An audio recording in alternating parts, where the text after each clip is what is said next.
آپ کو ایک خبر دی کہ حضور فلاں بزرگ کا جو مرید تھا وہ گناہ گار ہو کر مر گیا.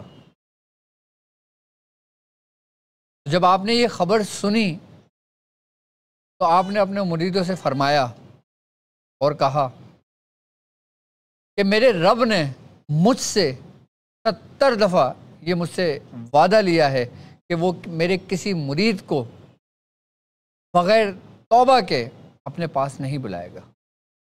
یعنی کہ جو میرے مرید ہیں وہ توبہ کر کے اس دنیا سے جائیں گے،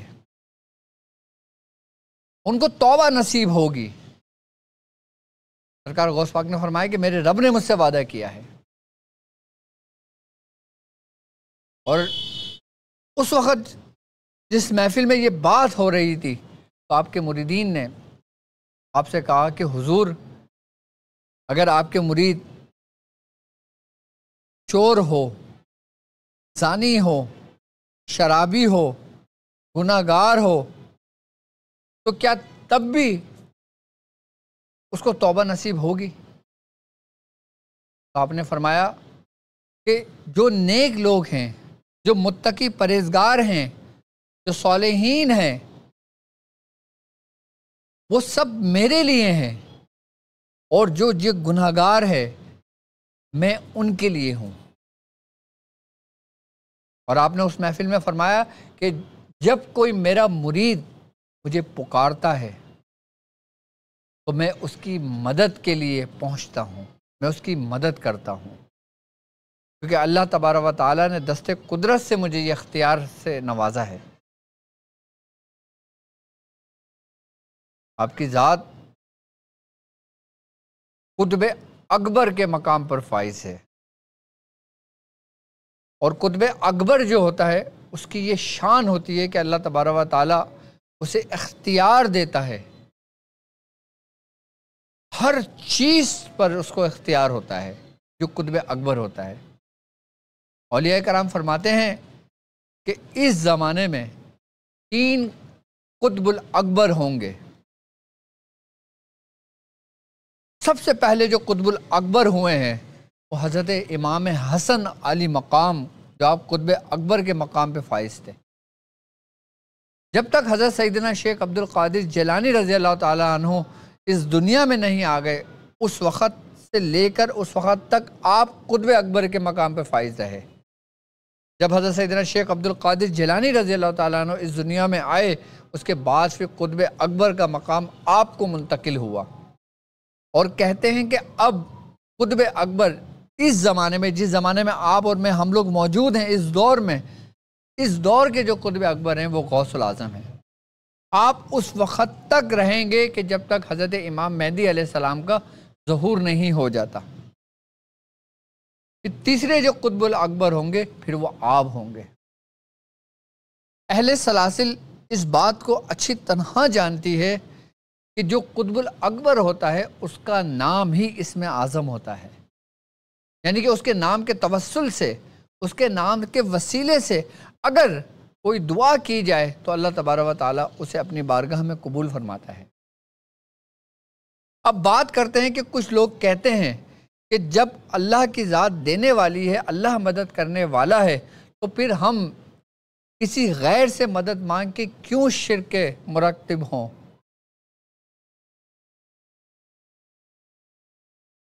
کہتے ہیں نا کہ بھائی اگر مانگنا ہے تو اللہ سے مانگو، اللہ کی ذات دینے والی ہے، غیر سے کیوں مانگتے ہیں؟ غیر سے مانگنا شرک ہے. جسے داتا کہنا شرک ہے، غوث الاعظم دستگیر کہنا شرک ہے. لوگ کہتے ہیں، جبکہ ایسا نہیں ہے، یہ شرک نہیں ہے.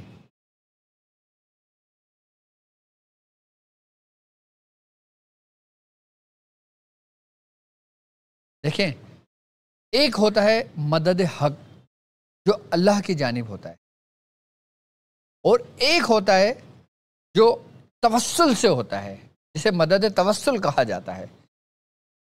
نبی کریم صلی اللہ علیہ وآلہ وسلم کی ایک حدیث مجھے یاد آتی ہے.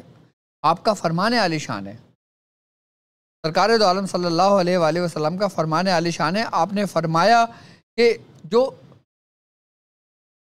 روشن چہرے والے ہیں، جو خوبصورت چہرے والے مومنین ہیں، صالحین ہیں، تم ان سے اپنی حاجت طلب کرو۔ اب یہ ہمیں درس کون دے رہا ہے؟ ہمیں حکم کون دے رہا ہے؟ اللہ کے نبی، جو ہم سے زیادہ اللہ کو جانتے ہیں۔ آپ کیا فرما رہے ہیں کہ خوبصورت چہرے والے جو مومنین ہیں، خوبصورت چہرے والے جو صالحین ہیں، ان سے اپنی حاجت طلب کرو، یعنی کہ ان سے مدد طلب کرو کہ وہ تمہاری مدد کرتے ہیں۔ ایک مقام پر آپ صحابی رسول کے درمیان موجود تھے، نبی کریم صلی اللہ علیہ وآلہ وسلم کے پاس ایک جماعت آئی اور آپ کے پاس آ کے بیٹھ گئے اور آپ سے کچھ گفتگو ہوئی، اور گفتگو ہونے کے بعد وہ جماعت لوٹ گئی۔ جب صحابی رسول نے فرمایا کہ اے اللہ کے نبی، یہ بتائیں یہ کون لوگ ہیں، تو آپ نے فرمایا کہ یہ رجال الغیب ہیں، یعنی کہ یہ رجال کا مطلب مرد ہے اور غیب کا مطلب جو پوشیدہ ہیں، لیکن اللہ تبارک و تعالیٰ نے ان کو لوگوں کی مدد کے لیے اس روئے زمین پر موجود ہیں۔ جو رجال الغیب ہیں وہ اس دنیا میں موجود ہیں۔ حضور فرماتے ہیں کہ یہ لوگوں کی مدد کرتے ہیں۔ اب جب اللہ ہی ہر چیز کرنے والا ہے، بے شک اللہ کی ذات مدد کرنے والی ہے، تو پھر رجال الغیب کا ہونا یہ کس بات کی دلیل ہے؟ پھر رجال الغیب کا ہونا کیا مقصد ہے؟ پھر حضور کا یہ فرمانا کیا مقصد ہے؟ پھر اگر یہ سب کچھ شرک ہوتا تو حضور ایسی تعلیمات کیوں دیتے؟ ایسا ہرگز نہیں ہے۔ شرک وہ ہے کہ جو تم رب کی ذات، کسی کی ذات کو رب کی ذات کے برابر سمجھو اور اس میں ضم کر دو، یہ شرک ہے۔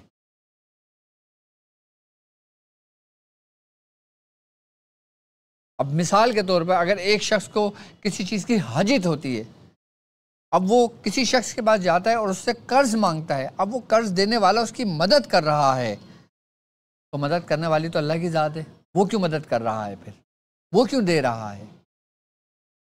یہ وسیلہ ہے، یہ توسل ہے۔ اسی طریقے سے جو رجال الغیب ہوتے ہیں، اللہ تبارک و تعالیٰ نے ان کو طی العرض کی صفت سے نوازا ہوتا ہے۔ طی العرض کیا؟ یعنی کہ اگر ان کا ایک پیر پاکستان میں ہے تو دوسرا پیر ان کا ہندوستان میں ہو جاتا ہے، کہ جب کوئی ان کو پکارتا ہے، یعنی کہ زمین سمیٹ دی جاتی ہے، لپیٹ دی جاتی ہے۔ ان کے لیے ایسا نہیں ہوتا، مطلب پلک چھپکتے ہی وہ اس کی مدد کو آن پہنچتا۔ ایسے تاریخ میں بہت واقعات موجود ہیں۔ جس نے ماننا ہے وہ آنکھ بند کر کے تسلیم کرے گا، اور جس نے نہیں ماننا، آپ اس کو لاکھ دلیلیں دیتے رہو، لاکھ قرآن کی آیتیں سناتے رہو، لاکھ اس کو حدیثیں آپ اس کو سناتے رہو، جس پہ مہر لگا دیے وہ کبھی بھی اس چیز کو تسلیم نہیں کرے گا۔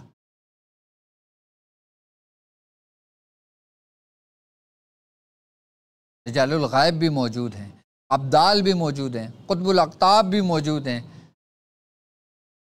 تمام ڈیوٹی والے لوگ موجود ہیں۔ دیکھیں ایک بات یاد رکھنا کہ جب دنیا کا ایک قانون ہے، دنیا کا ایک قانون ہے، کہ قانون کیا ہے؟ کہ ایک قانون ایک ترتیب کے ساتھ چل رہا ہے، کہ جیسے ایک ایریا ہے، ایک ایریا کے اندر تھانہ ہوتا ہے، اس کے اندر مختلف ڈیوٹی کرنے والے لوگ ہوتے ہیں، اس کے اوپر ایک انچارج ہوتا ہے جسے ایس ایچ او کہا جاتا ہے، اور پھر اس کے اوپر پھر مختلف زون کے پھر ڈی ایس پی ہوتے ہیں جو اس کے انڈر میں آتے ہیں، پھر اس کے انڈر میں ایس پی آتا ہے، پھر اس کے انڈر میں ایس ایس پی آتا ہے، پھر ڈی آئی جی، پھر آئی جی، ایک پوری چین چلی آ رہی ہے، ایک ترتیب چلی آ رہی ہے جو دنیا کا قانون ہے۔ جب ایک دنیا کا قانون ہے جو ایک دوسرے کی مدد کرتا ہے، مجرموں کو سزا دیتا ہے اور مظلوموں کی مدد کرتا ہے، لوگوں کو انصاف دلاتا ہے، یہ دنیا کا جو قانون ہے، تو کیا رب کا کوئی قانون نہیں ہوگا؟ بالکل، رب کا قانون ہے، روحانیت کا قانون ہے، ہر چیز قانون کے تحت ہے۔ اور جو شخص رجال الغیب سے مدد لینا چاہتا ہے، اور جو شخص چاہتا ہے کہ وہ ان لوگوں کی زیارت کرے یا ان لوگوں میں شامل ہو، تو آج میں خاندان قادریہ کا ایک ایسا عمل آپ کو تعلیم کروں گا کہ آپ جب پریشانی میں گھر جائیں، جب آپ کو کوئی رستہ نہ دکھے، جب آپ یہ دیکھیں کہ آپ ختم ہو چکے ہیں، اب آپ کو کوئی رستہ نظر نہیں آتا، تو آپ پھر اس ترتیب و طریقے سے یہ عمل کر لیں. آپ دیکھیے گا کہ آپ کی مدد کو اللہ کے کون سے نیک بندے آپ کی مدد کے لیے آتے ہیں. آپ نے کوئی چلہ نہیں کرنا، آپ نے کوئی پڑھائیاں نہیں کرنا، آپ نے کئی گھنٹوں بیٹھ کے نہیں کرنا. صرف ایک دن کا عمل کہ جو سلاسل کے اندر باقاعدہ طور پہ تعلیم کیا جاتا ہے. یہ نہیں کہ تم ہر روز یہ کرنے بیٹھ جاؤ. صرف اس وقت اس حاجت کے لیے کہ جب تم یہ دیکھو کہ اب کوئی رستہ نہیں ہے. یعنی کہ جب ایک شخص کسی ایک ایسے اسٹیج پر آ جائے کہ جب ڈاکٹرز یہ کہہ دیں کہ اب صرف دعا ہی اس مریض کو بچا سکتی ہے. کیا صرف دعا ہی اس مریض کو بچا سکتی ہے؟ باقی ہم نے تمام تر کوششیں کر کے دیکھ لی کہ اب اس کا بچنا ناممکن ہے.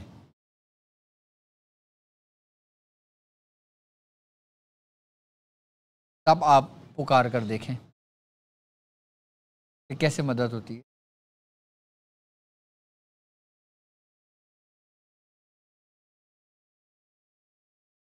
اور غوث العظم آج بھی اپنے قبر مبارک میں، اپنے دربار میں ایسے ہی تصرف رکھتے ہیں جیسے آپ اپنی حیات میں رکھا کرتے تھے.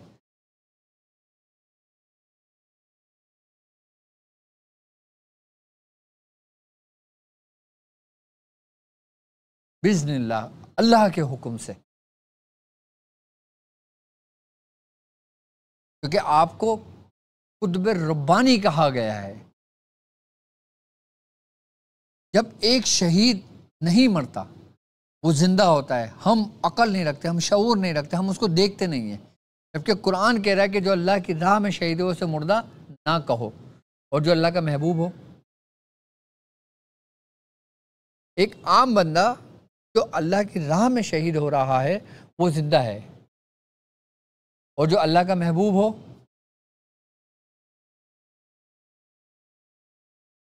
اس کا کیا مقام ہوگا؟ تو رجال الغیب سے مدد باقاعدہ طور پہ لی جاتی ہے. اور باقاعدہ طور پہ کہ جب کسی بزرگ، کسی صاحب سلاسل ہوتے ہیں، جب وہ اپنے ذکر کا اہتمام کرتے ہیں، جب وہ اپنے نظر و نیاز کا سلسلہ کرتے ہیں، تو اس وقت باقاعدہ طور پر بزرگان دین کی، اولیاء کرام کی اور رجال الغیب کی باقاعدہ طور پر آمد ہوتی ہے. کہ جیسے کوئی ہر مہینے چاند کی 4 تاریخ کر رہا ہے، کوئی چاند کی 17 تاریخ کر رہا ہے، کوئی چاند کی 24 تاریخ کر رہا ہے، کوئی چاند کی 29 تاریخ کر رہا ہے. جو ہر مہینے کوئی نہ کوئی انتظام کرتے ہیں، اہتمام کرتے ہیں، پراپر طریقے سے کر رہے ہوتے ہیں، وہ کیوں کرتے ہیں؟ ان کو اس کا کیا فائدہ ہوتا ہے؟ وہ اپنے لیے نہیں بلکہ اپنے مریدوں کے لیے کر رہے ہوتے ہیں، تاکہ جب یہ محفل چل رہی ہوتی ہے، ذکر ہو رہا ہوتا ہے، تو اس وقت اللہ کی رحمت ان کے قریب ہوتی ہے. اللہ تبارک و تعالیٰ کی رحمت ان کو اپنے سائے میں لے لیتی ہے، اور ان کی جو حاجت ہوتی ہیں وہ پوری ہوتی ہیں، ان کی دعائیں قبول ہوتی ہیں. دیکھو، کرنے والی ذات اللہ ہی کی ہے، سب کچھ اللہ کی طرف سے ہوتا ہے. لیکن اللہ کا محبوب کون ہے اور محبوب کے محبوب کون ہیں، صرف یہ سمجھنے والی بات ہے. باقی سب کچھ آپ کے سامنے موجود ہے، سب کچھ آپ کے سامنے موجود ہے.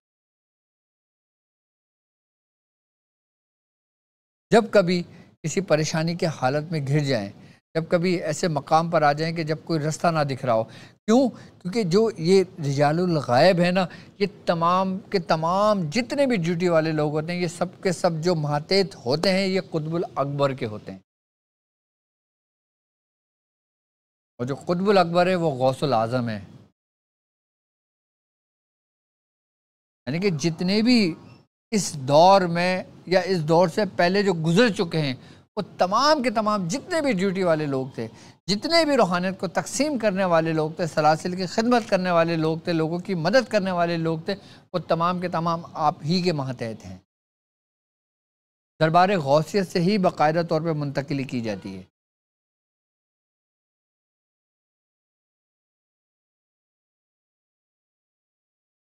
اور مختلف خانوادے کے جو مریدین جو ہوتے ہیں، جو جن کی تربیت مکمل ہو جاتی ہے جب سالک کی، تو ان کو کسی نہ کسی جگہ پہ بٹھا دیا جاتا ہے۔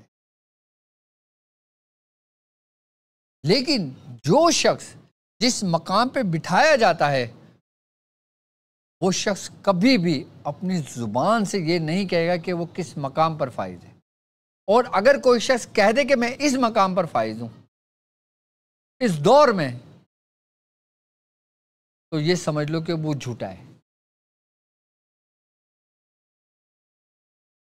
کیوں؟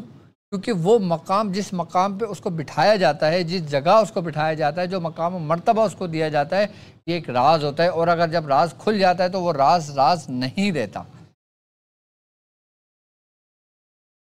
ایک بزرگ کا واقعہ ہے، حضرت شیخ نجم الدین کبرا رحمۃ اللہ علیہ کا ایک واقعہ ہے۔ آپ کے دل میں یہ خیال آیا، ایسی خیال آیا کہ اللہ تبارک و تعالیٰ نے مجھے جو ولایت عطا کی ہے، یا مجھے جو مقام عطا ہوا ہے، یہ کس نبی کے قدم پر ہے؟ یعنی کہ آپ کتنے روحانیت میں مقام رکھتے تھے، ریاضت کا عالم کیا تھا آپ کا، اور آپ کا کیا مقام و مرتبہ تھا حضرت شیخ نجم الدین کبرا قلندر کا۔ آپ کے دل میں خیال آ گیا، تو آپ کے ایک مرید، شاید وہ کسی دوسرے شیخ کی بارگاہ میں حاضر ہوئے، ان کا نام شیخ بہان پوری رحمۃ اللہ علیہ تھا، مجھے ذہن میں نام ان کا یاد نہیں رہا، لیکن وہ ان کے پاس گئے، آپ سے پوچھ کر گئے اپنے مرشد سے کہ مرشد میں فلاں بزرگ کی زیارت کے لیے جا رہا ہوں، اگر آپ مجھے اجازت دیتے تو میں ان کی زیارت کے لیے جاؤں۔ آپ نے فرمایا ہاں جاؤ، اور ہمارا بھی سلام پیش کرنا ان کو۔ جب حضرت شیخ نجم الدین کبرا رحمۃ اللہ علیہ کا جو مرید تھا، جب وہ ان کی بارگاہ میں گیا تو آپ نے اس کی طرف دیکھا، آپ نے فرمایا کہ حضور آپ کو میرے مرشد نے سلام بھیجا ہے۔ آپ نے فرمایا اچھا یہ بتاؤ وہ یہودی کیسا ہے؟ کیا کہا کہ بتاؤ وہ یہودی کیسا ہے؟ تو بڑا غصہ آیا کہ میرے شیخ کو انہوں نے یہودی کہہ دیا۔ خیر ادب کا تقاضا اور ادب کا مقام یہی تھا کہ آپ نے خاموشی اختیار کری۔ جب آپ نے وہاں سے گزرے واپس لوٹے تو آپ کے شیخ نے فرمایا کہ ہاں تم نے ہمارا سلام دے دیا تھا، اور انہوں نے کیا کہا؟ آپ نے فرمایا کہ حضور انہوں نے ایسا کہا۔ تو آپ نے کہا شکر الحمدللہ کہ میری جو ولایت ہے ولایت موسوی ہے۔ تو آج کے دور میں تو جتنے بھی ہیں وہ تو سب پتہ ہوتا ہے۔